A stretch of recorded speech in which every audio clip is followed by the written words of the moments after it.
हरे कृष्णा।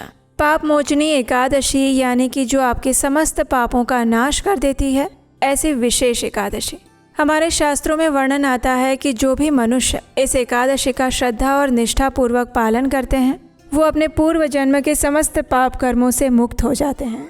ब्रह्म हत्या, परस्त्री गमन जैसे महान पापों से मुक्ति दिलाती है ये पाप मोचनी एकादशी, और ऐसी एकादशी बस कुछ ही समय में आने वाली है। तो आज के इस विशेष वीडियो में हम आपसे बात करेंगे कि आखिर इस विशेष पाप मोचनी एकादशी व्रत का पालन करने की शास्त्रोक्त विधि क्या रहेगी। तो आइए आज का पाप मोचनी एकादशी व्रत विधि वीडियो आरंभ करते हैं। चैत्र मास के कृष्ण पक्ष में आने वाली पाप मोचनी एकादशी व्रत का पालन इस बार हम कर रहे हैं 15 मार्च 2026 रविवार के दिन, और इस व्रत का पारण करने का समय रहेगा 16 मार्च 2026 सोमवार के दिन सुबह 6:36 से लेकर 9:43 के बीच में। आइए अब इस पाप मोचनी एकादशी का व्रत पालन करने की शास्त्रोक्त विधि सुनते हैं।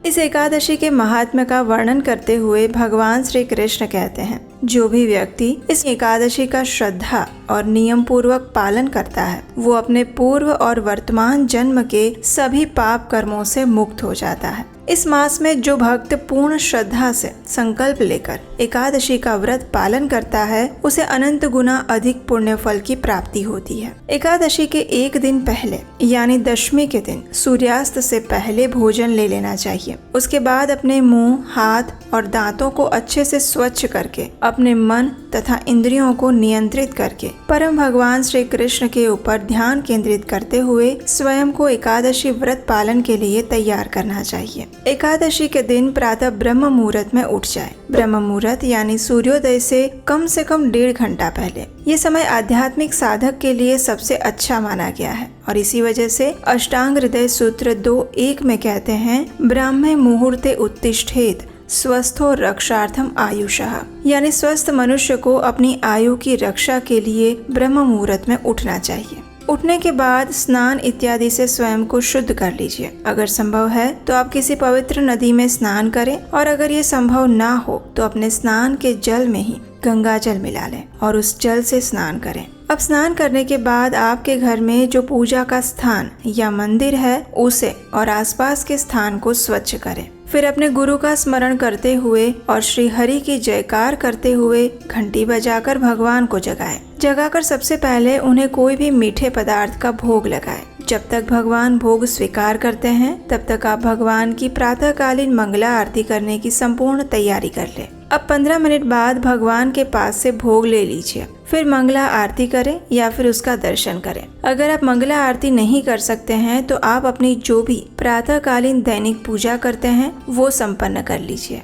उसके बाद आप भगवान के समक्ष हाथ में गंगाजल लेकर एकादशी व्रत का संकल्प लीजिए, और संकल्प लेते हुए भगवान से इस प्रकार प्रार्थना कीजिए, हे प्रभु, आपकी प्रसन्नता हेतु और अपने शुद्धिकरण हेतु मैं इस एकादशी का पालन करने जा रही हूँ। इस दिन मैं भोजन से विरत रहूंगी और अगले दिन अन्न ग्रहण करूंगी। हे पुंडरीकाक्ष, हे अच्युत, कृपया मुझे अपनी शरण में लीजिए। इस प्रकार संकल्प लेकर हाथ में रखे हुए उस गंगा जल को अब तुलसी के पौधे में अर्पित कर दें। और अब समय है तुलसी देवी की पूजा आराधना करने का। तुलसी देवी को एक मध्यम उच्च आसन पर स्थापित करिए, उन्हें आवश्यकता अनुसार जल प्रदान करिए, उनके समक्ष घी का दीपक प्रज्वलित करिए और उनकी कम से कम 3 बार प्रदक्षिणा करिए। उन्हें प्रणाम करिए और इस मंत्र का उच्चारण कीजिए, वृंदायै तुलसी देव्यायै प्रियायै केशवस्य च कृष्ण भक्ति प्रदे देवी सत्यवत्यै नमो नमः। इस मंत्र का अर्थ है, हे वृंदे, हे तुलसी देवी, आप भगवान केशव की प्रिया है। हे कृष्ण भक्ति प्रदान करने वाली सत्यवती देवी, आपको मेरा बारंबार प्रणाम है। अब समय है उनके समक्ष बैठकर हरे कृष्ण महामंत्र का जप करने का। हरे कृष्ण कृष्ण कृष्ण हरे हरे, हरे राम राम राम हरे हरे। इस महामंत्र की अधिक से अधिक संख्या में माला का जप करना चाहिए, और यही एकादशी के दिन करने योग्य सबसे महत्वपूर्ण कार्य है। इसलिए संपूर्ण दिन में या फिर प्रातः काल में इस महामंत्र की कम से कम 10, 16, 25 या 32 माला का जप अवश्य करें। जप समाप्त करने के बाद एकादशी की कथा सुनिए। कथा सुनते हुए अपने मन में भगवान श्री हरि हरि का स्मरण करिए और एकाग्र चित्त होकर एक स्थान पर बैठकर आरंभ से अंत तक ध्यान पूर्वक इस कथा का श्रवण करिए। कथा श्रवण के बाद अब आप अपने दैनिक कार्य समाप्त कर सकते हैं। दोपहर या दिन के समय में श्रीमद् भागवतम और भगवत गीता का पाठ कीजिए। एकादशी के दिन अधिक से अधिक भगवान श्री कृष्ण की लीलाओं और शिक्षाओं का श्रवण तथा पठन करना चाहिए। भगवान की लीलाएं श्रीमद् भागवतम में है और शिक्षाएं भगवत गीता में है।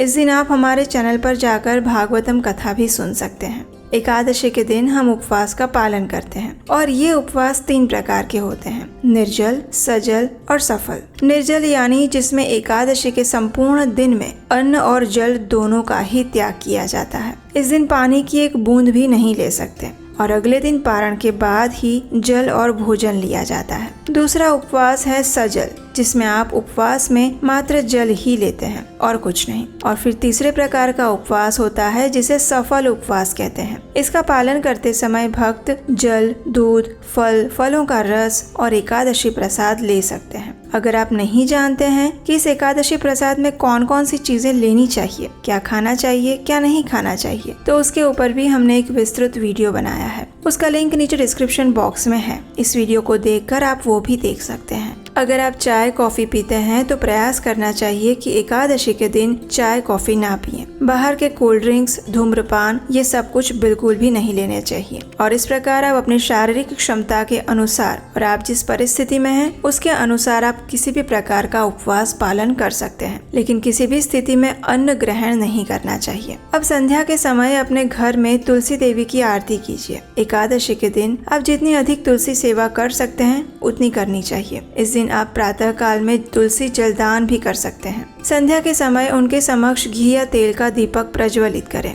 धूप और पुष्प अर्पित करें और फिर उनके स्तोत्र या आरती करें। मंदिर में भगवान के समक्ष भी दीपक और धूप अर्पित करें। उनके समक्ष बैठकर हरे कृष्ण महामंत्र का कीर्तन करें। परिवार के सदस्यों के साथ बैठकर भगवान की कथा सुनें। हमारे शास्त्रों में एकादशी व्रत की रात्रि के समय जागरण करने के लिए बताया गया है। हरि कथा सुनते हुए, करते हुए और भगवान के पवित्र नामों का जप करते हुए जागरण करना चाहिए। अगर कर सकते हैं तो सबसे अच्छा है, लेकिन एक वास्तविकता ये भी है कि इस समय हम कलयुग में जी रहे हैं। भक्तों को अपने घर, परिवार और ऑफिस की अनेक जिम्मेदारियां भी होती है और ऐसे में सभी के लिए जागरण करना संभव नहीं हो पाता। तो ऐसे में आप रात्रि में विश्राम भी कर सकते हैं। जागरण करना अनिवार्य नहीं है, लेकिन विश्राम करते समय मोबाइल का उपयोग करते हुए ना करें, अपितु भगवान का स्मरण और चिंतन करते हुए विश्राम करें और अगले दिन द्वादशी पर फिर से प्रातः ब्रह्म मुहूर्त में उठ जाएं। एकादशी व्रत पालन करते हुए 3 दिन यानी कि दशमी,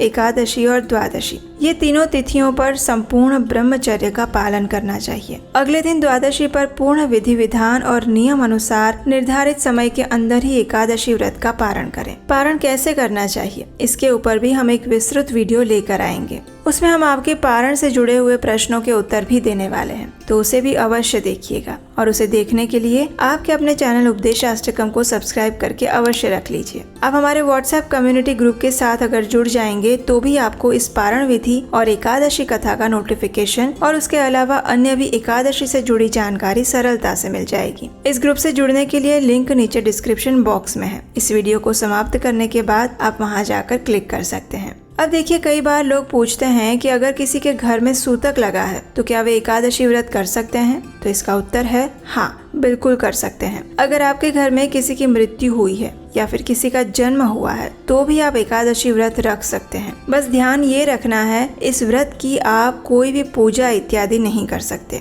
आप उपवास रख सकते हैं, हरे कृष्ण महामंत्र का अधिक से अधिक जप कर सकते हैं, एकादशी की कथा सुन सकते हैं और भगवत गीता का पाठ भी कर सकते हैं। एक और महत्वपूर्ण प्रश्न जो कई बार हमारे पास आता है वो है, एकादशी के अगले दिन भी अगर किसी का कोई व्रत या उपवास हो तो वो एकादशी का पारण कैसे करें? इसका उत्तर हालांकि हमने अपनी पिछली कई वीडियोस में दे दिया है। तो देखिए, कई बार ऐसा होता है कि द्वादशी और त्रयोदशी तिथि एक साथ आ जाती है और त्रयोदशी के दिन किया जाने वाला प्रदोष व्रत भी अगले दिन ही पड़ जाता है। कई बार ऐसा भी होता है कि अगर द्वादशी पर प्रदोष ना भी हो तो साप्ताहिक कोई व्रत आ जाता है, जैसे कि गुरुवार या शुक्रवार या सोमवार का व्रत। तो ऐसे में भक्तों के मन में ये दुविधा आती है कि अब एकादशी का पारण आखिर कैसे करें, क्योंकि बिना पारण किए एकादशी व्रत तो पूरा होगा नहीं और अगले दिन आने वाला व्रत रखना भी जरूरी है। तो फिर इस स्थिति में क्या करें?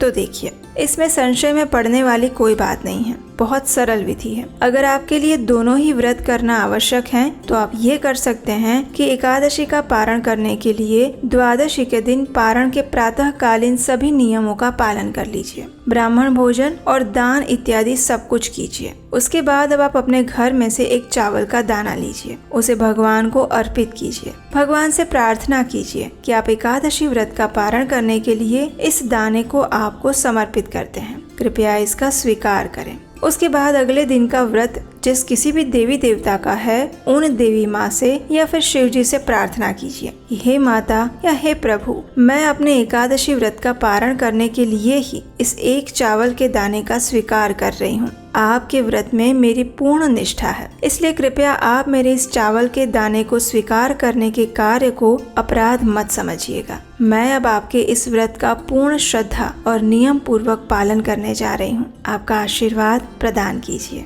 इस प्रकार प्रार्थना करके फिर आप अगले दिन का व्रत आरंभ कीजिए। उसकी पूजा अर्चना या जो भी विधि विधान है उसका पालन कीजिए और इस प्रकार आप एकादशी व्रत का पारण भी कर सकते हैं और अगले दिन के व्रत का पालन भी हो जाएगा और आपको कोई अपराध भी नहीं लगेगा। तो ये थी एकादशी का निष्ठा और नियम पूर्वक पालन करने की संपूर्ण जानकारी और व्रत विधि। हमें आशा है कि ये आपको सरल और उपयोगी लगेगी। अगर ऐसा है तो इस वीडियो को लाइक करके अपने उन मित्रों और परिवारजनों को शेयर कर दीजिए जो एकादशी व्रत करना चाहते हैं या फिर करने वाले हैं। इससे उनको भी लाभ मिलेगा। तो चलिए आने वाली एकादशी का श्रद्धा पूर्वक पालन करने की संपूर्ण तैयारी अभी से करते हैं और बाकी चीजों के साथ साथ अपने मन तथा चेतना को भी इस एकादशी पालन के लिए तैयार करते हैं।